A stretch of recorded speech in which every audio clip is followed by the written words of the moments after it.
Good evening, everybody, and welcome back to another Legacy Cube draft. I've had a long and very mentally taxing day, and I would just like to unwind, playing a little bit of Magic, I think. I recorded the Battle of Wits list earlier today, so my mind was kind of reeling after that. I kind of want to take Grim Monolith, although I know that the control strategies tend to pick the fast mana, and I'm not sure that I'm really up for playing a control deck right now. I could take Questing Beast and try and completely cut green, because there's no green going around in this pack. I could also just take like Maze of Ith or Remove Soul, but I think I would play Grim Monolith in the green deck anyway, potentially.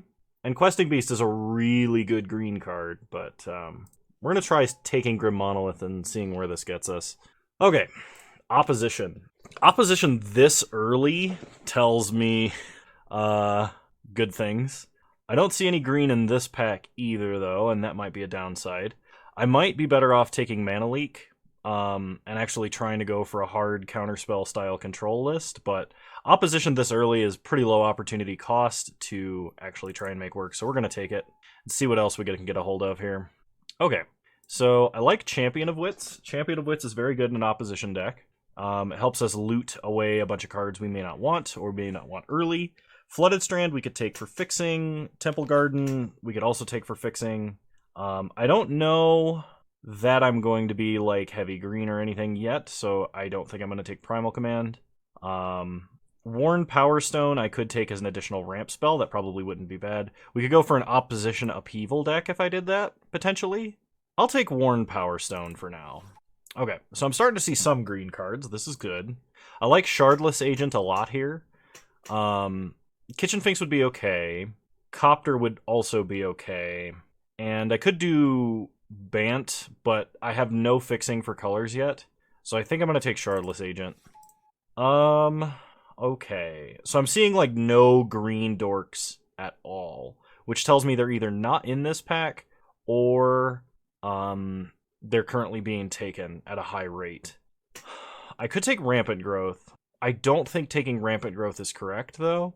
Maybe it is. I think I should probably work to get out of green and try and play a different color. And in that case, I think I should take Duplicant, because Duplicant is both a removal spell and castable off of the artifact mana. Thalia is also a consideration, because like blue-white opposition we could definitely make work as well, and Thalia is very strong. I'll take Thalia. We'll speculate a little bit here. All right. Red is very open. That is definitely a thing. I think I'm going to take Stoneforge Mystic. I may not end up using the ramp. I may try and play like blue-white flyers with opposition, because that would be very strong. There's a Dryad. There's a Fabled Passage. Fabled Passage is good any color fixing. And I don't know that I'm playing green. Lyra would be okay, but I don't think a 5/5 with lifelink is good versus basically anything except mono red, which I've not played against a lot of. So I'm going to take the Fabled Passage. Alright, Wrath of God's a good pick. I do like Horizon Canopy, though. That would potentially let me fix for maybe Shardless Agent. Also kind of let me play sort of Death and Taxes build. Inquisition is also a very strong card, and I could maybe try and play black. This will not be a thing in the ice deck, almost certainly. I think Canopy keeps me most open as the lowest opportunity cost to play, so I'll take Canopy. I'm going to go with Conclave Tribunal, just because like a 4-mana Oblivion Ring that I can tap my creatures to play is probably not that bad. Clarion Spirit. Whenever you cast your second spell each turn, make a 1/1 white spirit creature token with flying. This goes well with opposition for going wide. I'm not playing black, so... I mean, I could have if I'd taken Inquisition. I could probably start moving that way. It's probably still open enough, but I think Clarion Spirit is actually quite interesting here. Okay. Revelark is kind of cool. We can reanimate some of our lower-cost creatures. The other alternative is Edric, Spymaster of Trest. The only issue with Edric is... it's going to be kind of tough on the mana. I'm going to go with Revelark, but I don't know if I'm actually going to play Revelark. Giver of Runes came all the way around. Giver of Runes will absolutely be good in this deck, so I'm going to take Giver of Runes. Tidehollow Sculler I could see playing more than anything else, and definitely is probably an indication I should be playing black-white. I'm going to see if I can play maybe black-white with enough fixing to play opposition. Okay, with the knowledge that I have now, what do I take from this pack? Chart a Course would not be bad. There's no fixing in this pack that we would want. Seraph of the Scales is okay, it's kind of medium. Sun Titan we could play if we're playing like the actual artifact ramp. And Gravecrawler and Figure of Destiny are also kind of considerations. Whirler Rogue fills or helps with opposition quite a lot, making a bunch of Thopters. I'm already playing a double blue spell. I think I'm going to go with Whirler Rogue. Alright, in this pack we've got Mana Confluence, which is perfect fixing for us. There's also Fibblethip and Jitte, and we already have Stoneforge. I think I gotta take Jitte.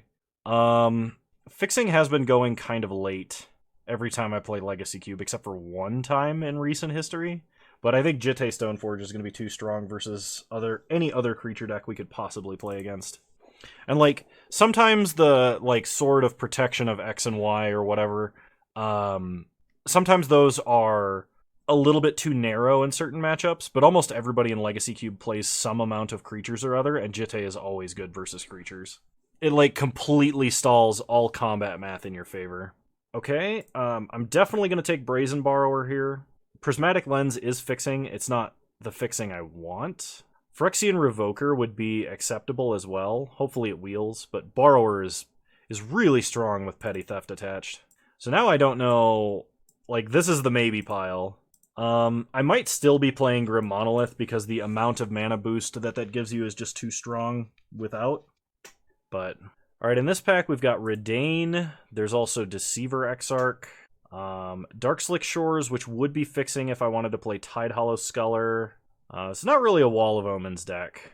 Redain did a lot of good work for us before, so I think I'm going to take Redain. Sword of Fire and Ice, Sword of War and Peace, Land Tax. We're definitely going to take Fire and Ice.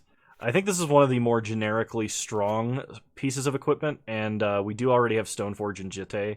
So, like, just having more equipment we can go and get is fantastic. Land Tax is very strong, but white tends to be underpicked in almost every cube. And white tends to be pretty strong in almost every cube.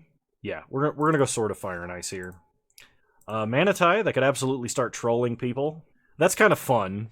Concealed Courtyard, I think, is the actual pick here to potentially allow me to play a Tidehollow.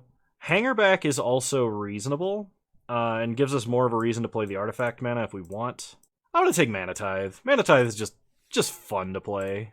Tundra, Plains Island. You can't really go wrong there.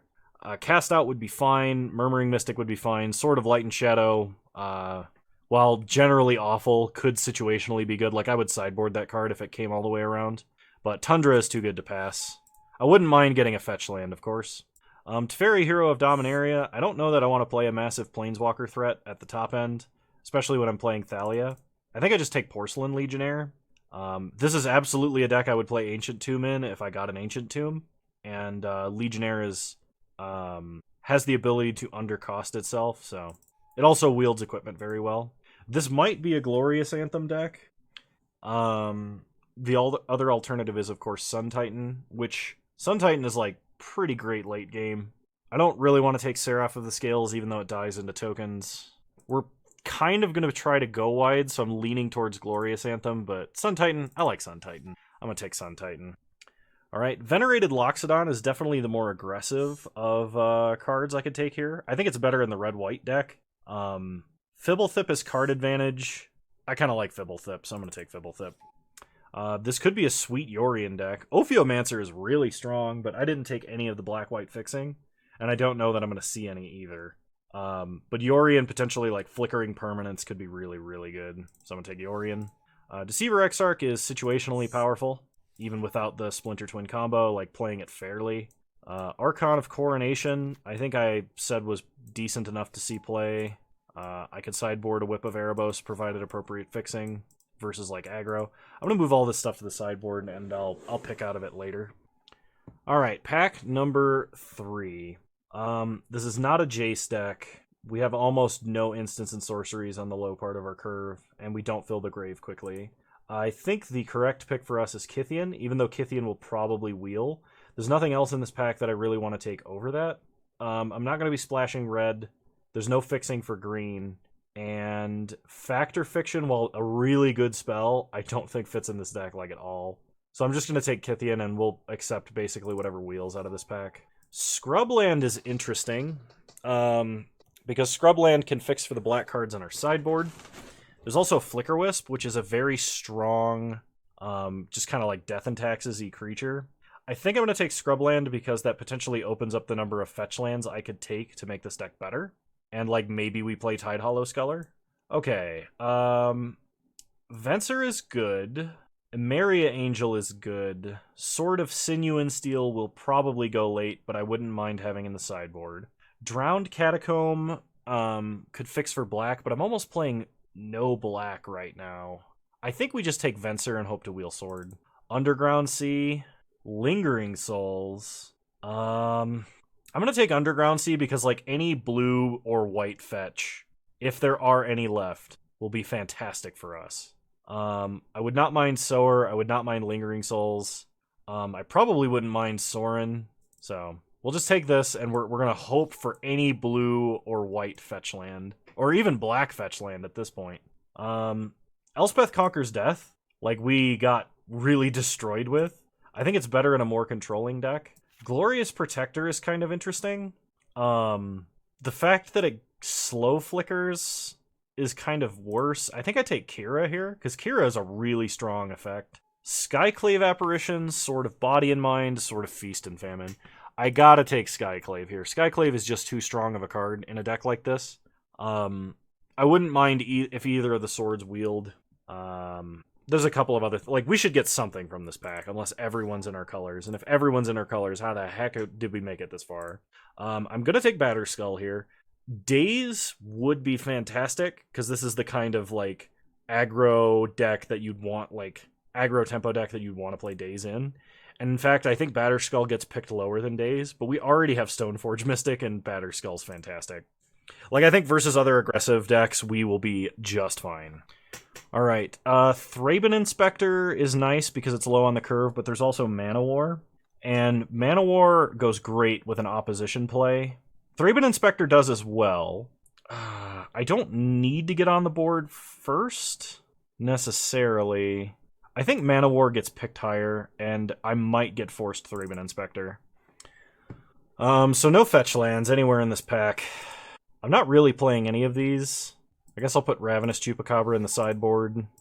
Emeria's Call, I could play if it goes super, super late. Recruiter of the Guard is advantage, but I'm not flickering anything.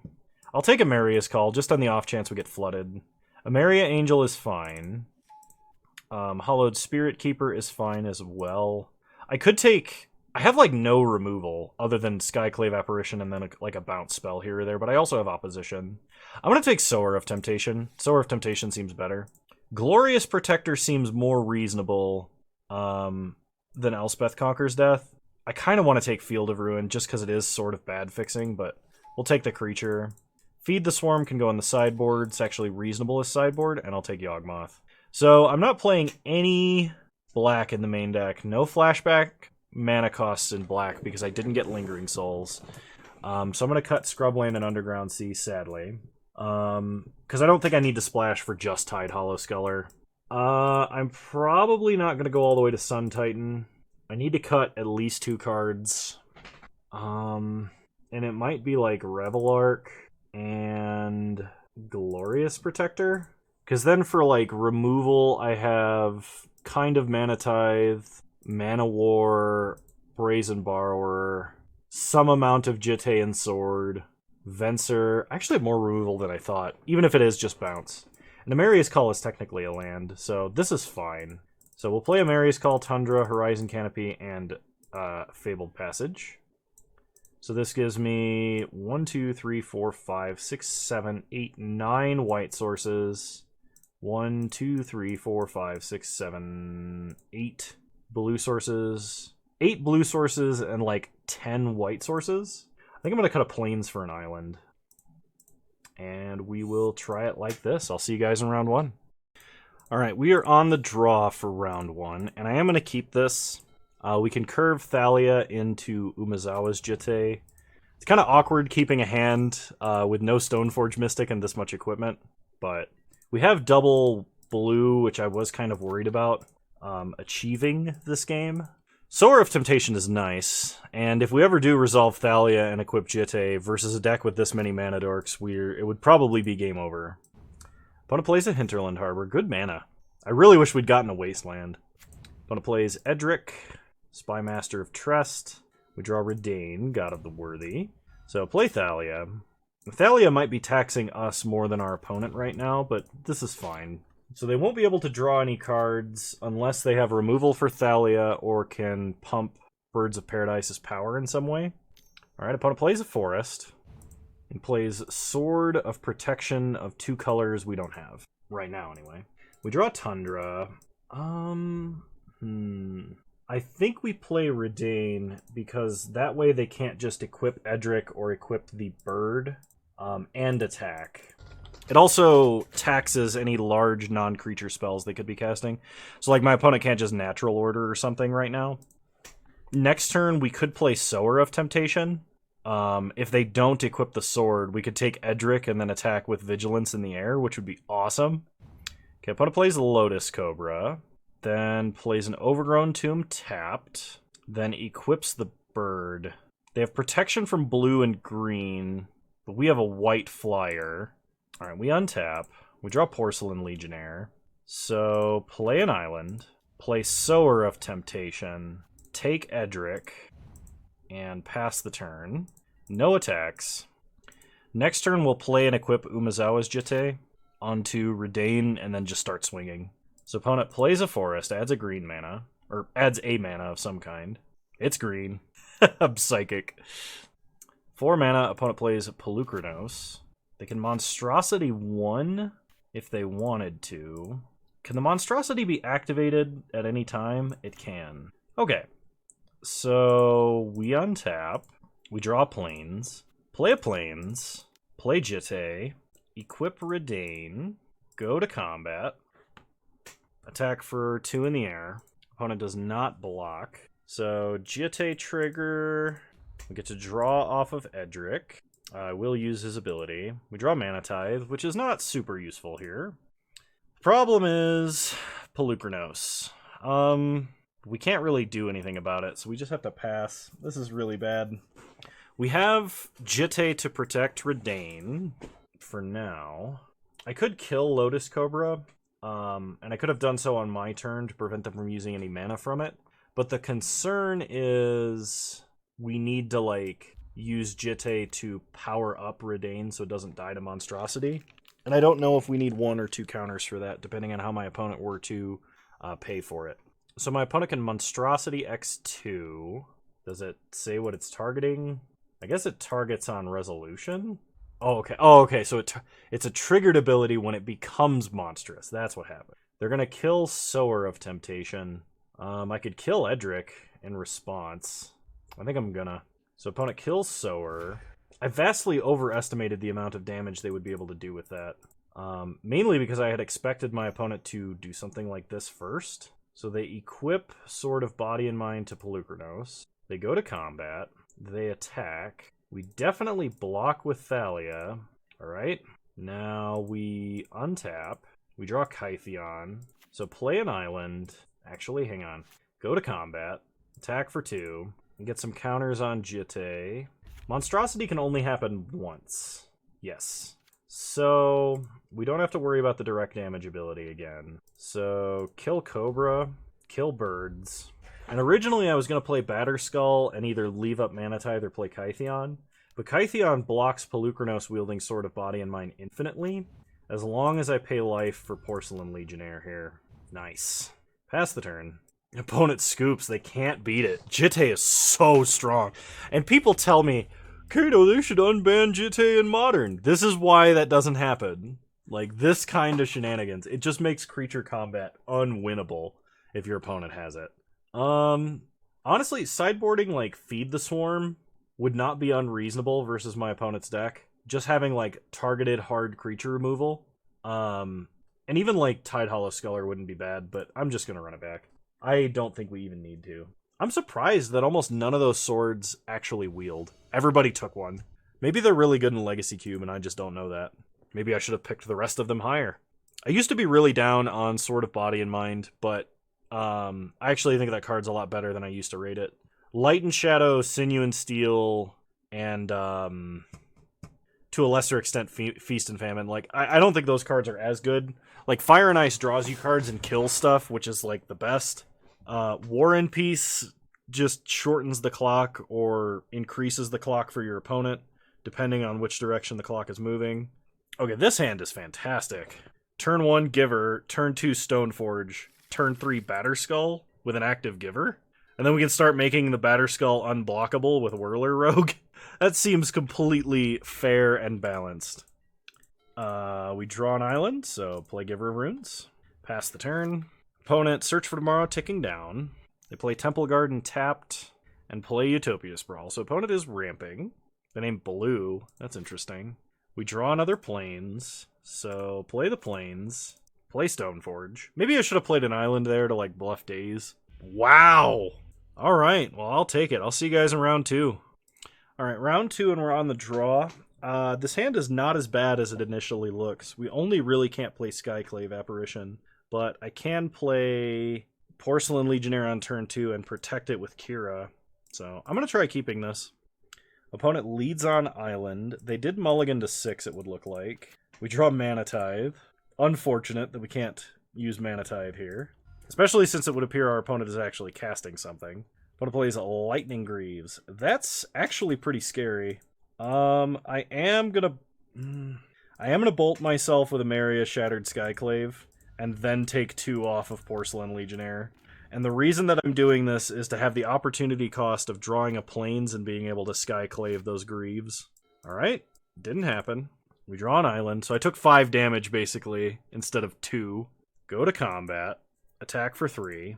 Okay, opponent casts Electrolyze, and I'm going to Mana Tithe it. I don't want my opponent drawing extra cards here. I am missing out on playing Kira this turn, but now my opponent's going to play Scared of Mana Tithe in the upcoming games. Opponent plays Narset, Parter of Veils. Okay. We untap.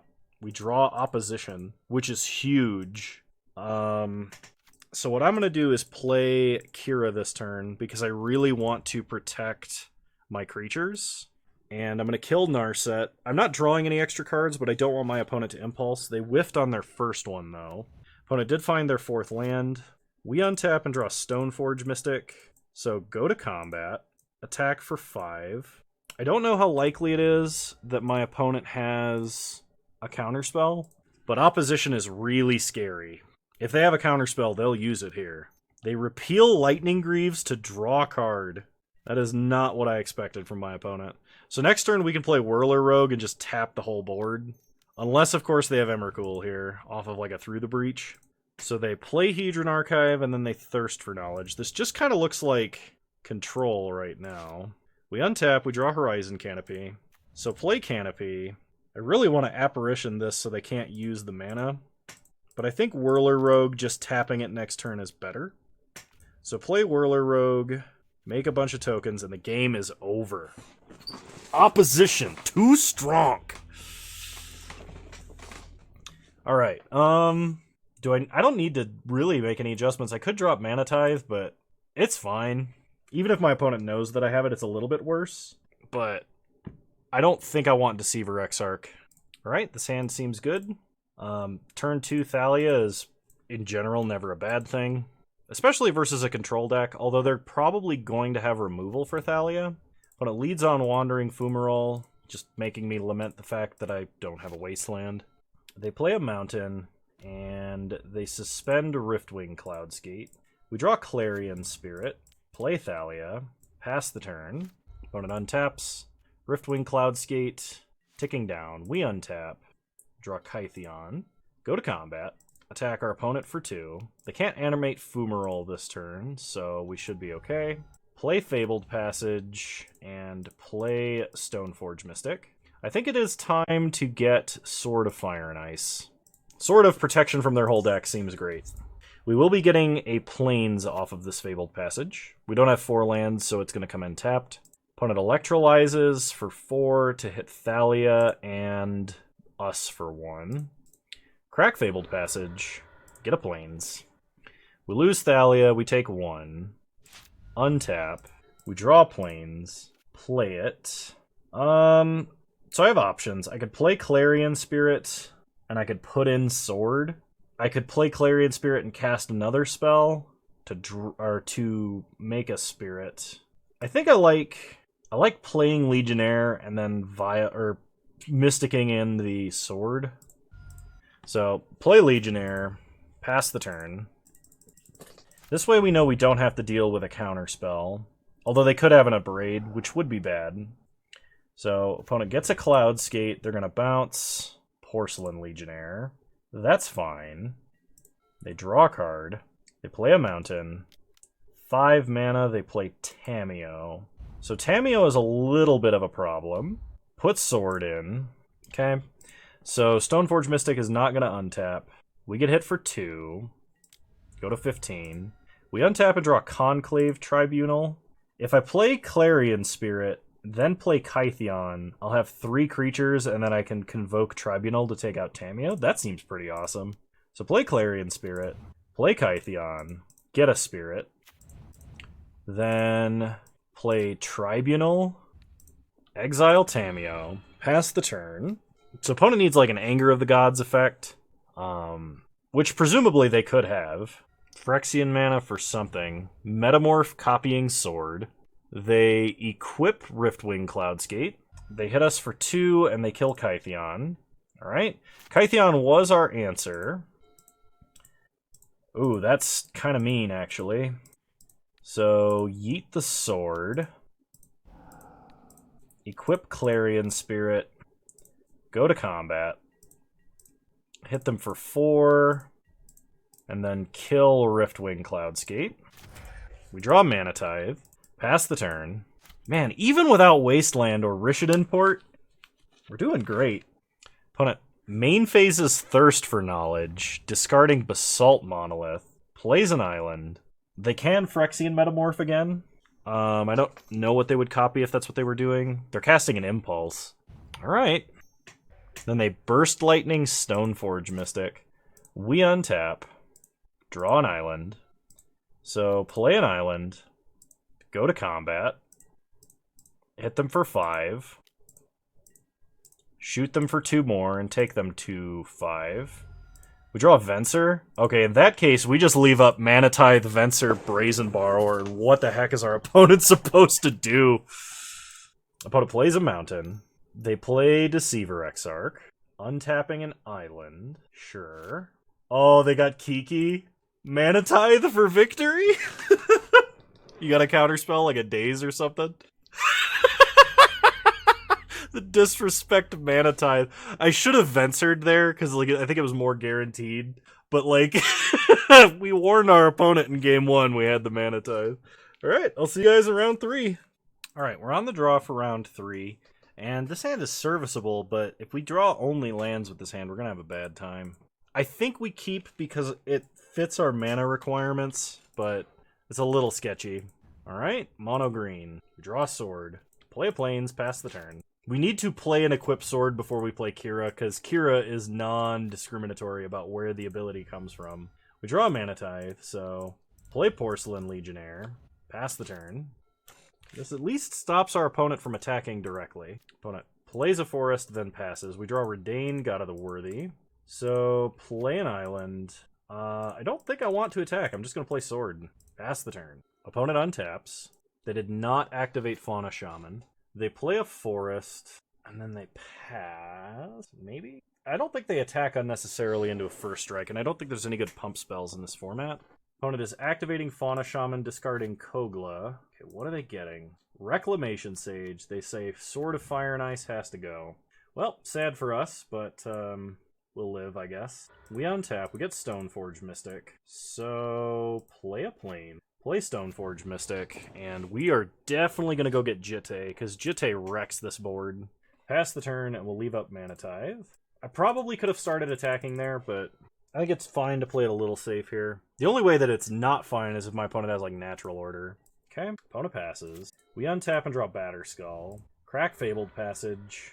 Get a Plains. Is there any reason to Stoneforge in Jitte versus just play it. It's the same mana cost. They don't have any color of mana but green, and I don't think there's a green counter spell. We're just going to cast Jitte, because this leaves me with a blocker. Equip Legionnaire, go to combat, attack. No blocks for the opponent. We get Jitte counters. Kill the Dork, kill Rexage, pass the turn. Fauna Shaman is very dangerous, but I'm banking on the fact they haven't been activating her, as in they either don't have more creatures to discard or suboptimal creatures. They're discarding Magus of the Order. I'm hoping we get a Mana Tithe play here. If we do, it's enormous. Like, our opponent will never recover enormous. Acidic Slime. And we get him! We get him! Oh, it's game over. There's nothing you can do about this. Wow. Jitte is so unbearably strong. Yeah, no adjustments. Just run it back. Mana Tithe. Mana Tithe and Jitte. Best friends in the world. Alright, we can start by Fabled Passaging for an island. If we get a second island, we're off to the races. So opponent gets to be on the play. They lead on Forest. No Dork. We draw Porcelain Legionnaire. That gives us something to play regardless. Opponent plays Raphelos. Crack Fabled Passage. Get an island. We untap. Draw Conclave Tribunal. Play a Plains. Petty Theft Raphelos now before they can tap him for mana. Opponent replays him because they're relying on him. We draw a Plains. Play a Plains. Play Porcelain Legionnaire. And I'm praying we draw an island to either Sower or Tribunal, whatever they play this turn. Master of the Wild Hunt and Scavenging Ooze. Alright, we untap. We draw Mana Tithe. Play a Plains. We gotta cast Tribunal. Master of the Wild Hunt is going to take over this game. So I think we have to Tribunal Master here. I want to hit Raphelos, but Master of the Wild Hunt presents an immediate threat that needs to be dealt with. And will be overwhelmed even if we do play opposition. Like, if I had drawn an island, I would have taken it with Sower, but okay, opponent plays Acidic Slime. Nothing we can do about that. They hit Conclave Tribunal. Mana Tithe, never going to get more value, so just Mana Tithe there. They hit us for 2. We untap. We draw Emeria's Call. I can play it untapped if I want to play Batterskull, and I do. So go to combat. Attack for 3 with First Strike. Opponent does not double block to kill it. Bolt ourselves and play Batterskull. Alright, opponent untaps, they make a wolf. They play a land, they only have 1 card left, and it's good. They get a bunch of squirrels, and then they pass. We untap, we draw Skyclave Apparition. Tap all untapped wolves you control. Each wolf tapped this way deals damage equal to its power to target creature. So they could kill Porcelain Legionnaire if we try and equip. I think that means we have to play Apparition this turn and kill Master of the Wild Hunt. Opponent could tap it in response to kill the Skyclave Apparition, but I don't think they get a illusion if they do that. We really want Porcelain Legionnaire to survive this turn, and unfortunately it's not going to. Because the First Strike is what was going to allow us to attack. This just kind of stalemates the board right now. Okay, opponent's going to start growing the ooze. Eating other random graveyard cards because they have nothing else to spend their mana on. Opposition not looking so great right now. Opponent untaps. Deep Forest Hermit begins vanishing. Opponent just top decks something expensive. Oh no. This Hoof? It might be Hoof. Could also be like Walking Ballista or Hangerback Walker, which wouldn't be as bad but would still be bad. Ballista X3. They're going to kill Skyclave Apparition. I don't know. Okay, so they want to be able to eat it out of the grave with Scavenging Ooze, but they missed a counter on Ballista. Take 5. Take 6. We untap, we draw Clarion Spirit, but we can't double spell. Yeah, alright, we're going to game 3. No further adjustments, let's keep a better hand. Alright, I'll play first. Well, we need to draw white mana. We have double blue, we have Fibblethip for a redraw, we have Mana War for a tempo play, we can play Porcelain Legionnaire, and if we draw 2 lands, we can play opposition. I think I'm going to keep. It's a little risky. Obviously, if I could lead on a Plains, I would be ecstatic, but I can't. Opponent leads on a Mana Dork. We draw Kytheon, not super useful here. Play Legionnaire, pass the turn. Opponent plays Raphaelos. Well, we really need to draw land. We did not draw land, so we do get a chance at a redraw here. Okay, play a Plains. Go to combat. Attack for 3. I think leaving up Mana Tithe is better than playing Kytheon here. It's not likely that Mana Tithe actually does something, but there could be a chance my opponent spends exactly all of their mana this turn. And I think Mana War on the potential recovery is better than just running out of Kytheon into something huge. Okay. This opponent investigates. Plays Steve. Well, we get something we can Mana Tithe. Alright, opponent passes. We untap and draw Tundra. So play Tundra, play Mana War, bounce Raphaelos, greatly limit our opponent's mana, and play Kytheon. We'll attack them for 3. Next turn we'll play Opposition, and the turn after we'll play Whirler Rogue.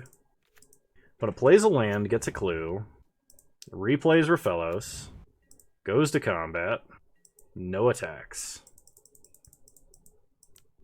They sack a clue to draw a card.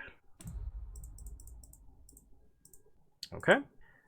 We untap, draw Plains, play a Plains, play Opposition, pass the turn, stop on my opponent's upkeep, tap Raphaelos, tap Tracker. They're going to crack a clue. They get to draw. Then we'll tap Findhorn Elves and tap a Forest. Okay. Opponent plays a land, gets a clue, and plays Master of the Wild Hunt. That is a problem. We draw Redain, God of the Worthy. So what do we do here? We can keep Master in check for 1 turn. Think we play Whirler Rogue. Make some Thopters. Go to combat. Attack like this. And Opposition Master now so they can't block. I think 3 taps is all I'm going to need, hopefully. Hit our opponent for a lot.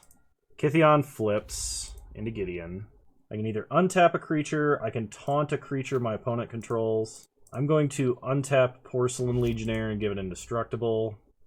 So we'll pass to my opponent's turn. So in response to the Master trigger, tap the Master. Tap Raphaelos. Okay, opponent sacks. Draws a card. Tap Tracker. Opponent gets a Wolf. It might be better to just tap the Findhorn Elves now. So we'll do that. Opponent has to have something pretty wicked here to get out of this. Because I'm going to untap, animate Gideon, tap any blockers they have. Unless they make too many blockers. I might still be able to kill them, though. Okay, so we untap. We draw Venser. Venser changes the math. So I need to hit them for 7. Gideon is my largest creature as a 4/4, so if I can attack with Gideon and Porcelain Legionnaire, I win. So I can play Venser, that gives me 1, 2, 3, 4, 5, 6 creatures to tap with, and I can bounce one of them, and my opponent does not have enough blockers, so we win. Play Venser, bounce token, animate Gideon, tap, tap, tap, tap. Opposition is broken. Go to combat. Kill my opponent. So if you want to draft to win, draft Opposition. Card is nuts. Let's open up our treasure chest. It's been a while since we trophied a cube. We've gotten close a few times, but it has eluded us. Treasure chest. 15 play points and a Bone Crusher Giant. Bone Crusher Giant is worth? Wow, 10 tickets. Nice. Whoop. Well, now you know how I check my prices. Anyway, hope you guys enjoyed this content. If you did, please leave a like, drop a comment, subscribe to the channel if you're so inclined. And remember, you can follow me on Twitch. Same username over there as you find me on here. I stream Wednesdays at 6 p.m. Mountain Time, 8 p.m. Eastern Standard Time, though the last few times have been earlier than that. And yeah, had a good time. Hope to see you guys in the next one. You're all wonderful human beings. Thanks for watching. Bye! Hey, just wanted to give a shout out to my patrons for the month of May. If you want to support my channel directly and have your name show up in this list, there's a link to my Patreon in the description down below. Thank you all.